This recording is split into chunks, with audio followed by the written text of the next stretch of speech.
السلام علیکم ورحمۃ اللہ۔ ساتھیوں، آپ تمام کا خوش آمدید۔ آپ لوگوں کا بہت بہت شکریہ کہ آپ لوگ ہمارے درس میں شریک ہوتے ہیں، ہمارے کلاس کو جوائن کرتے ہیں اور ہمارے اسباق کو پڑھتے ہیں، سمجھتے ہیں، اور جو خوبصورت تعبیرات ہوتی ہیں آپ اس سے نوٹ بھی کر لیتے ہیں۔ آپ لوگوں کا بہت بہت شکریہ۔ جو چیز سمجھ میں نہیں آئے آپ ضرور کمنٹ کر کے مجھے پوچھ لیجئے، انشاءاللہ ضرور میں آپ کا جواب دوں گا۔ تو آئیے شروع کرتے ہیں آج کا سبق۔ بسم اللہ الرحمن الرحیم۔ سلیمان یدعو ملکتی سبع۔ سلیمان علیہ السلام ملکہ سبا کو دعوت دیتے ہیں، الی دین ہی، اپنے دین کی۔ ملکۃ سبعین، یہ مضاف الیہ مل کر کے یدعو کا مفعول بن گیا۔ اوکے، الی دین متعلق۔ اب چلیے میں اس کی ترکیب بھی کر دیتا ہوں آپ کو۔ سلیمان یہ ہوگی آپ کا مبتدا، یدعو فعل ہوا ضمیر جو لوٹے سلیمان کی طرف، وہ اس میں فاعل ہے۔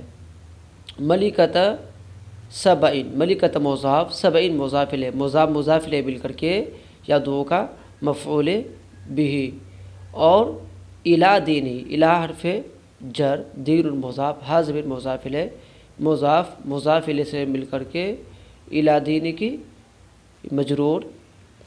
اب مجرور مل کر کے متعلق ہو گیا، جار اپنے مجرور سے مل کر کے متعلق ہو گیا یدعو کا۔ یدعو فعل اپنے مفعول اور متعلق سے مل کر کے جملہ فعلیہ خبریہ ہو کر کے سلیمان مبتدا جو ہے اس کی خبر ہوئی، اور سلیمان مبتدا اپنی خبر سے مل کر کے جملہ اسمیہ خبریہ ہوا۔ اوکے۔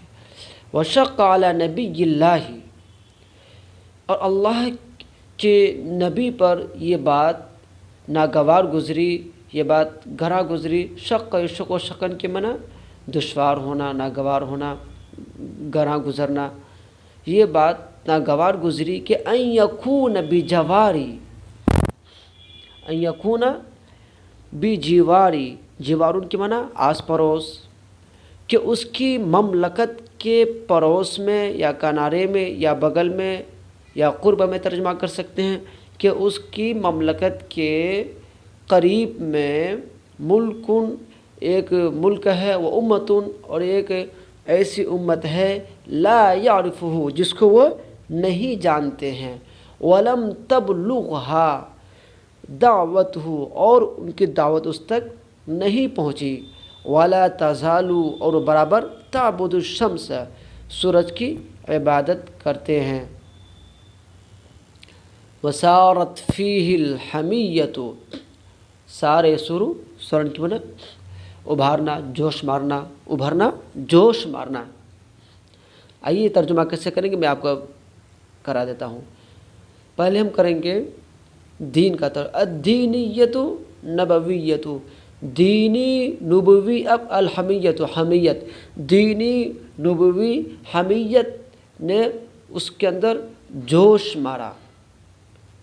وَرَعَى مِنَ الصَّوَابِ، اور انہوں نے مناسب سمجھا کہ ان یکتب، کہ وہ لکھے، الی ملکتہا، اس کی ملکہ یعنی قوم سبا کی جو رانی تھی، جو ملکہ تھی، اس کے طرف، وحاکمتہا المشرکہ، اور اس کے مشرک حاکم کے طرف، اور وہی جو ملکہ تھی وہ غیر مسلم تھی، وہ بتوں کو پوجتی تھی، بتوں کی پرستش کرتی تھی، تو وہی مراد ہے کہ وہ اس کی ملکہ اور اس کے حکمراں کی طرف ایک خط لکھے۔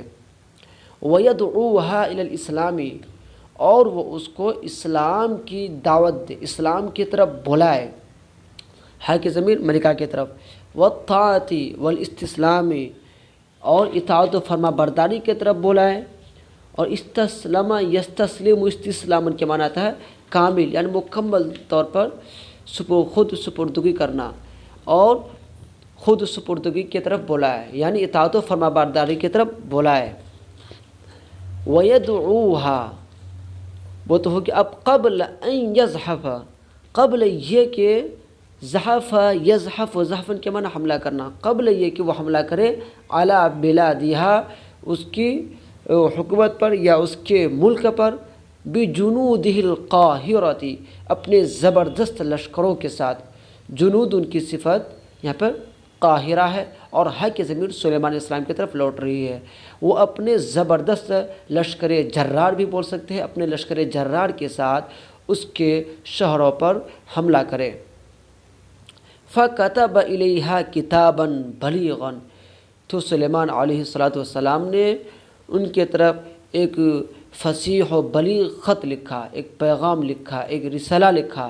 وَدَعَاهَا فِيهِ إِلَى الْإِسْلَامِ وَالْإِسْتِسْلَامِ، اب ترجمہ دیکھیے، وَدَعَاهَا، اور اس کو بلایا، فیہ کی آپ ترجمہ کیجئے اس کے ذریعے، یعنی اس خط کے ذریعے، فیہ کی ترجمہ اس خط کے ذریعے، ہا کی ضمیر خطی کی طرف لوٹ رہی ہے، ہا، اور یہاں پہ جو ہا ہے الف کے ساتھ، یہ ضمیر ہے قوم کی طرف اور ملکہ کی طرف، اور وہ اس کو اس خط کے ذریعے الی الاسلام، اسلام کی طرف، والاستسلامی، اور اطاعت و فرما برداری کی طرف بلائے، والصرامۃ والتواضع الانبیاء وغیرۃ الملوک، آپ نوٹ کر لیجیے گا اس ترجمہ کو۔ اور وہ خط انبیاء اور دوسرے بادشاہوں کے تواضع، والصرامۃ اور پختگی، والرقۃ اور نرمی کا جامعہ تھا۔